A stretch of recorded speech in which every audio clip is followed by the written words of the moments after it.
Welcome students. Today we are going to learn about the circular motion. It's a class 9 subject science and chapter 8 motion. It is the last topic of the chapter circular motion. Now here we are going to discuss what is the circular motion. So circular motion, it means any object is moving in a circular direction. Any object is moving in a circular direction. This is called circular motion. Okay. Suppose this is an object. If I draw here, so that is this is a circle. And suppose any object, here is the object. Suppose here is any athlete. Okay. This is a circular track. An athlete is continuously moving around along this circular track. Okay. Suppose this is the radius, this is the center of the circle, and this is the radius r is the radius of this circular track, and this is athlete. This is the athlete.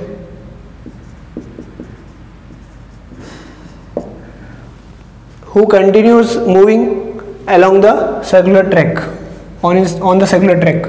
So the question here, what is the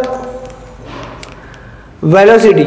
What is the velocity? What is the speed of this? How can we determine the speed of this athlete? How can we determine the speed of this athlete? So okay.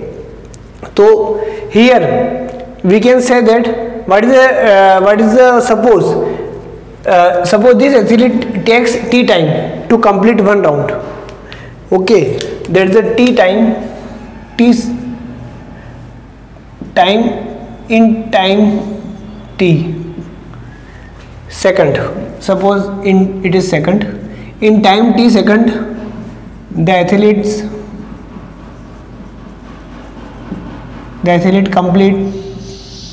completes one round of circular track of radius r.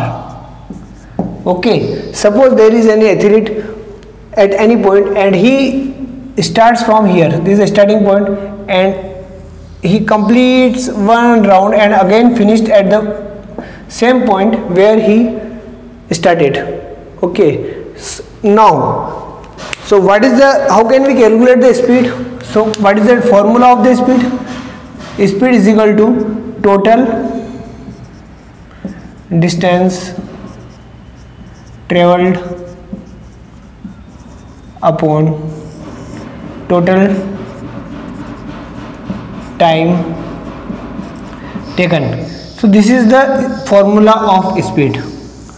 Okay, so here total distance traveled. Suppose the radius of the circular track is r. So what is the distance traveled for one round? In one round, there is a perimeter of the circle. He complete one round means he traveled the perimeter. The distance traveled, the amount of the distance is equal to the perimeter of the circle.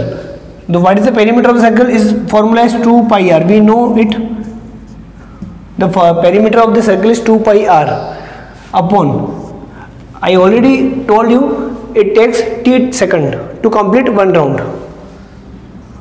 and the radius in r in meter, the unit of the radius in meter, so 2 pi r also comes in meter, and t is in second, so meter per second is a unit here. So here is the formula, 2 pi r upon t is the speed of this track, and we can also say that is the average speed. It is also called, it is the average speed. Average speed. Okay, it is a speed. So speed is a scalar. What about the velocity? Velocity should be same, maybe vary, but the question is that the velocity is here. This is the velocity. Velocity have the magnitude and it also has some direction. Okay, so the direction of this velocity at any point of the circular track, suppose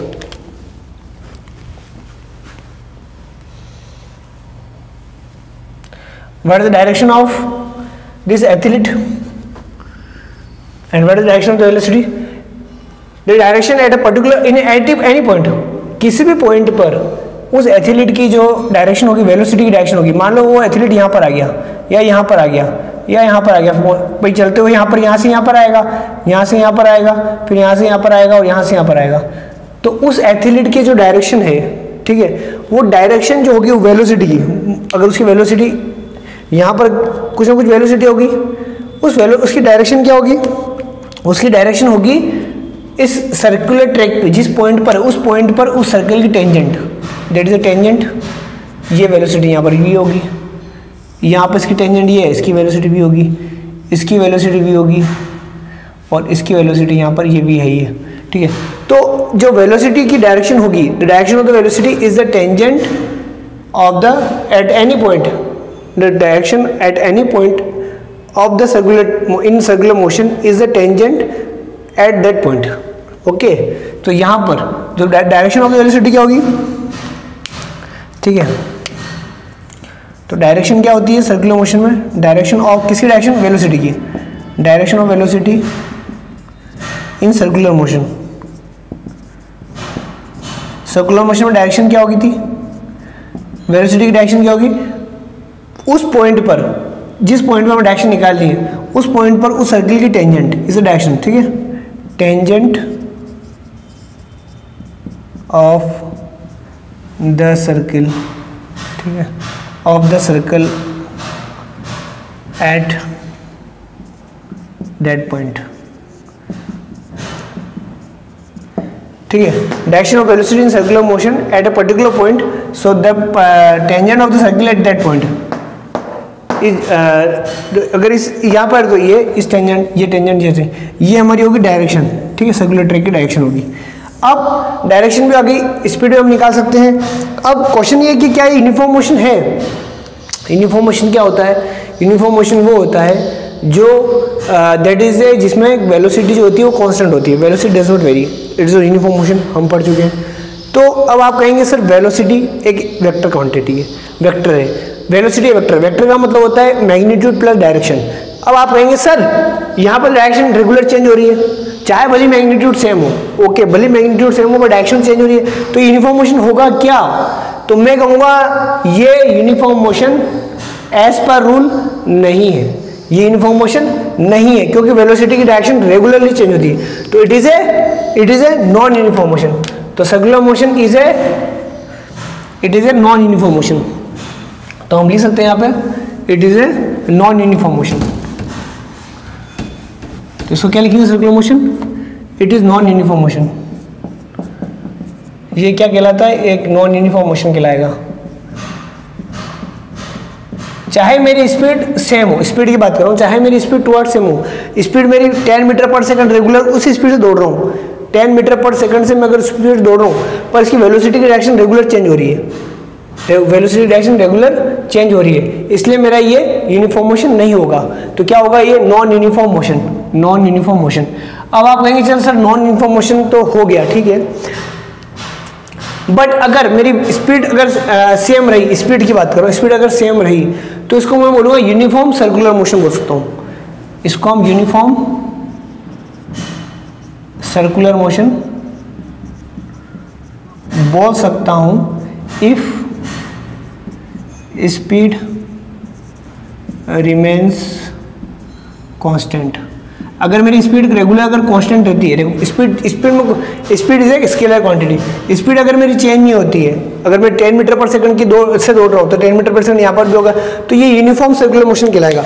तो ये circular motion तो है, but इसके आगे मैंने uniform कह दिया, तो उस है तो इसको हम दो चीज बोलेंगे, it is a non uniform motion but uniform circular motion. Uniform motion नहीं बोलेंगे, यूनिफॉर्म सर्कुलर मोशन बोलेंगे।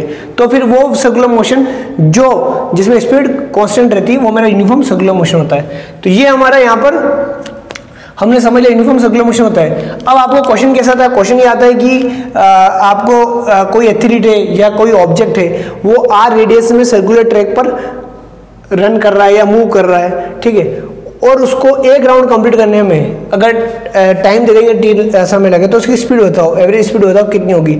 तो हम इस फॉर्मूले से हम निकाल सकते हैं 2πr/t। इस फॉर्मूले से हम उसकी स्पीड को डिटरमाइन कर सकते हैं। तो ये हमारा सर्कुलर मोशन कंप्लीट होता है। इसमें एक चीज़ और, अब आएंगे सर अगर वेलोसिटी चेंज हो रही है, अगर वेलोसिटी चेंज हो रही है तो एक्सीलरेशन आता है, because rate of change of velocity is called acceleration.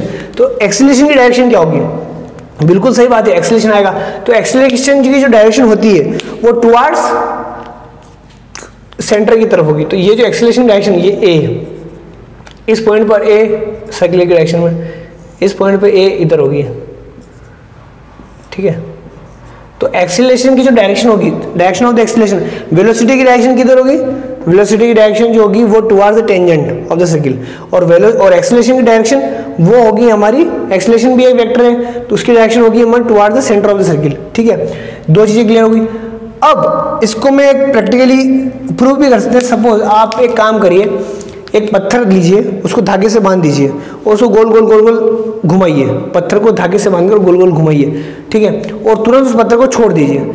अगर क्या होता है, जब आपने पत्थर से गोल गोल घुमाया सपोज, ठीक है, इस प्रकार अगर पत्थर से गोल गोल घुमाया आपने, ठीक है, आप यहाँ पे खड़े हो, मान लो इस पत्थर से आप इस ये जो थ्रेड है उस थ्रेड से इसको बांध दिया आपने, इस थ्रेड से इसको, इस पत्थर को बांध दिया, उस पत्थर को आप रोटेट कर रहे हो इन ए सर्कुलर पाथ, ठीक है। अब आप तुरंत किसी भी पर्टिकुलर पॉइंट पर उसको छोड़ दोगे तो क्या होगा?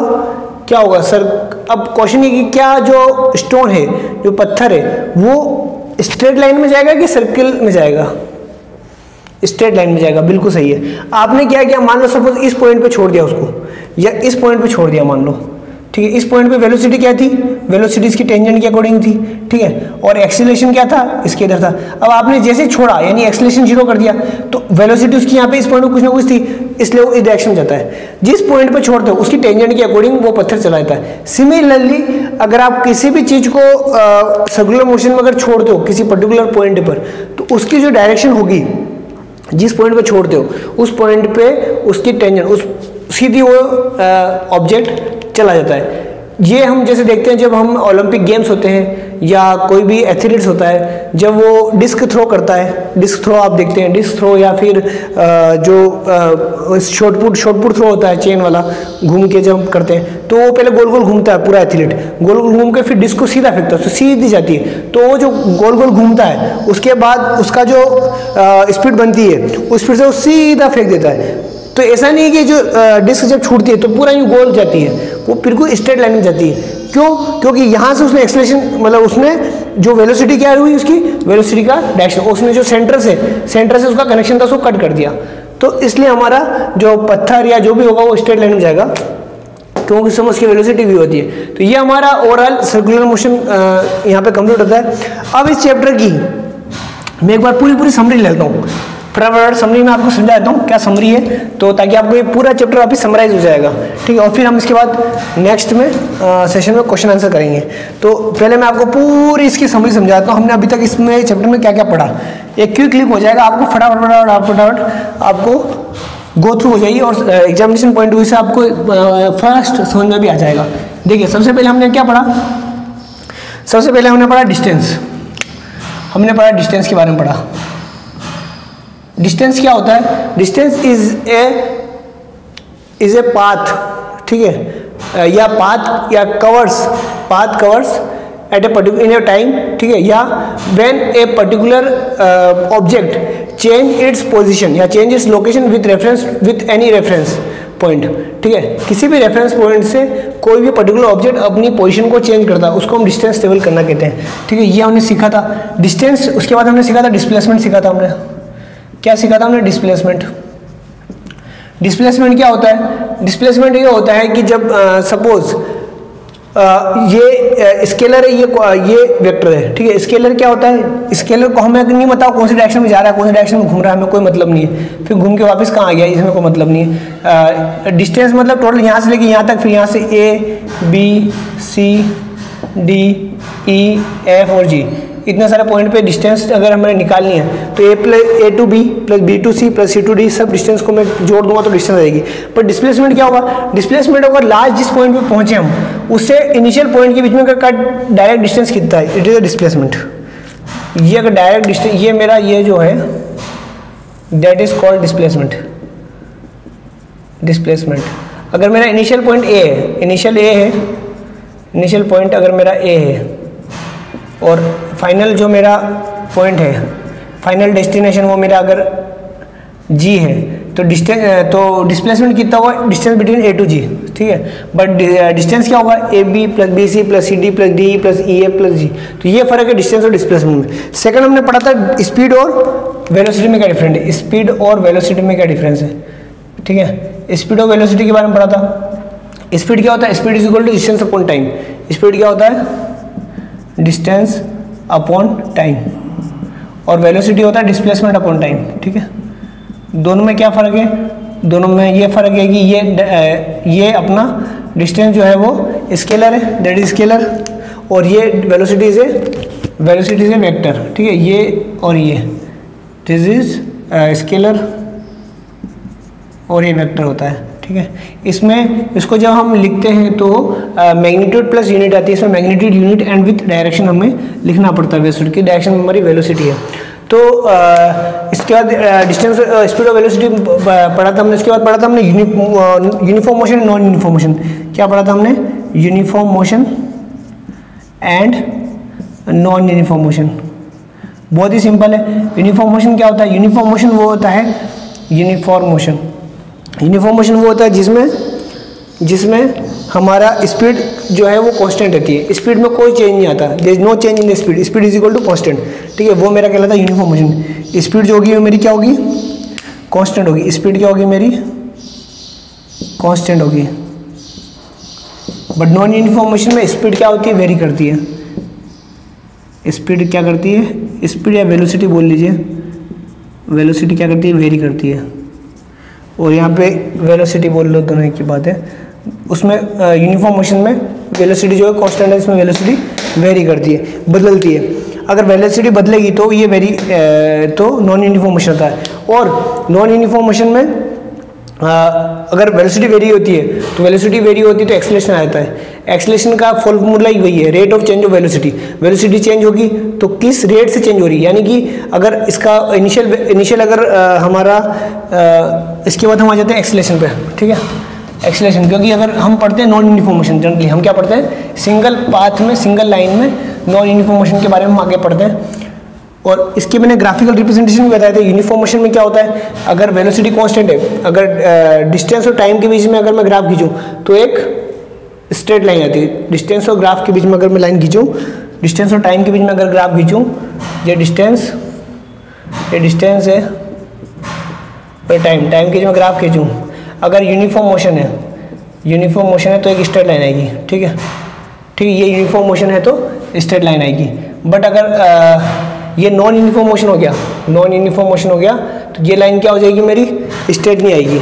It is not straight, it is A parabolic होगी, या तो ये पैराबोलिक आएगी या कुछ जिगजैग फॉर्म में आएगी या ऐसे आएगी, स्ट्रेट लाइन नहीं होगी। अगर मेरा नॉन यूनिफॉर्म मोशन है, क्या है, नॉन यूनिफॉर्म मोशन है। हाँ, और अगर यही ग्राफ यूनिफॉर्म मोशन है, मान लो सपोज यूनिफॉर्म मोशन है, और यही ग्राफ में अगर वेलोसिटी और टाइम के बीच में खींचूँ, यूनिफॉर्म मोशन है और वेलोसिटी और टाइम के बीच में घूरूँ, तो ये जो लाइन आएगी मेरी वो एक टाइम एक्सिस के पैरेलल होगी, क्योंकि वेलोसिटी कांस्टेंट है यूनिफॉर्म मोशन में। तो एक अगर 30 किलोमीटर पर आवर की टाइम कितनी बजे भी 30 किलोमीटर पर ही रहेगी यूनिफॉर्म मोशन। और नॉन यूनिफॉर्म मोशन अगर है, तो मेरा जो ग्राफ आएगा वो क्या आएगा, स्ट्रेट लाइन आएगा। वेलोसिटी टाइम, अब मैं वेलोसिटी और टाइम के ग्राफ खींच रहा हूँ, वो पहले डिस्टेंस और टाइम के बीच में ग्राफ था, ठीक है। तो स्ट्रेट लाइन आएगी, यहाँ तक क्लियर है। अब जब स्ट्रेट लाइन के बीच में ग्राफ आएगी, स्ट्रेट लाइन जब आएगी तो इसका तो उसने कितने टाइम में कितना डिस्टेंस ट्रेवल किया, और डिस्टेंस ट्रेवल कैसे आएगा, वो जो आएगा वो हमारा जिस पॉइंट पे हमें डिस्टेंस ट्रेवल निकालना, जिन दो टाइम के बीच में T1 और T2 के बीच में अगर टाइम निकालना है, उनके बीच और टाइम के बीच, उस लाइन और टाइम एक्सिस के बीच का जो एरिया होगा, that is the distance travelled. ये क्या आ जाएगा हमारा, उसने होती डिस्टेंस ट्रेवल्ड की, इससे हम डिस्टेंस टेबल निकाल लेंगे, क्योंकि speed into time, velocity into time क्या होता है, डिस्टेंस टेबल आता है या डिस्प्लेसमेंट आता है। तो डिस्प्लेसमेंट कितना होगा वो हम ऐसे निकाल सकते हैं। तो ये हमने बाद में सीखा। फिर इसी इक्वेशन को हमने बनाया था। फिर हमने पढ़ा था एक्सीलरेशन। क्या पढ़ा था? एक्सीलरेशन पढ़ा था, एक्सीलरेशन। अब जब एक्सीलरेशन हमने पढ़ा था, एक्सीलरेशन क्या होता है, ए से डिनोट करते हैं, ठीक है, ए से डिनोट करते हैं। एक्सीलरेशन का फॉर्मूला कहते हैं rate of change of velocity with respect to time. यानी अगर पहले कोई वेलोसिटी मेरी यू थी, ठीक है, सपोर्ट इनिशियल वेलोसिटी अगर मेरी यू थी और फाइनल वेलोसिटी मेरी कितनी हो गई, फाइनल वेलोसिटी मेरी हो गई v, तो एक्सीलरेशन कितना हो, change in the velocity with respect to time, यानी कि v माइनस यू, ये मेरी चेंज हो गई, इतना चेंज आया वेलोसिटी में, v minus u with respect to time, यानी कि अपॉन टाइम, ये मेरा हो गया एक्सीलरेशन। ठीक है, टी को इधर ले जाएंगे तो v minus u is equal to 80 होता है और v is equal to u plus 80। ये मेरी आ गई, इसकी फर्स्ट इक्वेशन आ जाती है, किसकी, इक्वेशन ऑफ मोशन की। इक्वेशन ऑफ मोशन की फर्स्ट इक्वेशन मेरे यहाँ पर डिराइव कर ली, ठीक है, सिंपल एक्सप्रेशन का फॉर्मूले से डिराइव हो जाती है। फिर उस ग्राफ का मैं यूज़ करता हूँ। उस ग्राफ का जब यूज़ करता हूँ तो वो ग्राफ कुछ इस प्रकार होता है, डिस्टेंस वेलोसिटी और टाइम के बीच में ग्राफ होता है, और वो ग्राफ मेरा कुछ इस प्रकार रहता है, मान लो सपोज, ठीक है, ये ग्राफ मेरा इधर रहता है, ये ग्राफ रहता है ऐसे, और ये ग्राफ ऐसे, ये ग्राफ ऐसा रहता है, जिसकी यहाँ पर वेलोसिटी u है और यहाँ पर वेलोसिटी इसकी v है, ठीक है। t1 और t2 के बीच में मैं ये t1 और t2 के बीच में या t सेकंड के अंदर मैंने ये बनाया था। तो इसमें क्या होता है, मैं दो चीज़ें लेता हूँ, एक तो ये रेक्टेंगल लेता हूँ मैं, ठीक है, और ये ट्राइंगल लेता हूँ, ठीक है। इन दोनों के बीच में, इन दोनों का एरिया को प्लस करता हूँ तो मेरा डिस्टेंस आता है, s आता है। तो एक तो आता है एस यू इंटू टी, क्योंकि u और टाइम t लगता है, ठीक है, आते प्लस हाफ, क्योंकि ट्राइंगल है, half into base into height, तो हाफ इंटू बेस कितना आएगा, बेस आता है t2 माइनस t1, यानी t आ जाएगा बेस, ठीक है, बेस कितना आएगा, t आएगा, बेस इंटू हाइट, हाइट कितनी होती है मेरी v माइनस यू, ठीक है, ये हाइट हो जाएगी। इसको फर्दर सोल्व करेंगे, v माइनस यू की वैल्यू 80 रखेंगे तो ये फॉर्मूला आ जाएगा s equal to u t plus half AT square, ठीक है। अब इसमें t कॉमन निकाल के फिर t की वैल्यू हम वापस ये वाली वैल्यू, यहाँ जो t आएगा t equal v minus you upon है, उसकी वैल्यू वापस यहाँ पे रखेंगे तो हमारा v square minus u square is equal to as, ये थर्ड इक्वेशन आ जाएगी। तो इस प्रकार 3 इक्वेशन हम डिराइव कर सकते हैं। फिर इसके बाद हमने पढ़ा था सर्कुलर मोशन, जो भी आपने वापस पढ़ दिया। सर्कुलर मोशन क्या होता है, सर्कुलर मोशन ये non uniform motion because its velocity continuously changing, the direction of the velocity continuous change, but it is called uniform circular motion. अगर स्पीड हमारी कॉन्स्टेंट है तो, ठीक है, ये कहलाता है। इसकी स्पीड वेलोसिटी डायरेक्शन क्या होती है, टेंजेंट में होती है, और एक्सेलरेशन जो होता है वो एक्सेलरेशन की डायरेक्शन होती है वो towards centre of the point होती है। तो ये पूरा चैप्टर मैंने आपको क्विक 10 मिनट या 15 मिनट के अंदर रिवाइज कर लिया है। एग्जाम टाइम पे आप मेरा ये लेक्चर देखें, आपको तुरंत पूरा रिवाइज होगा। इसी बेड पे हमारे इसी के बेस पर हमारे क्वेश्चन है, जो मेरा further lecture question answer session का रहेगा। Thank you.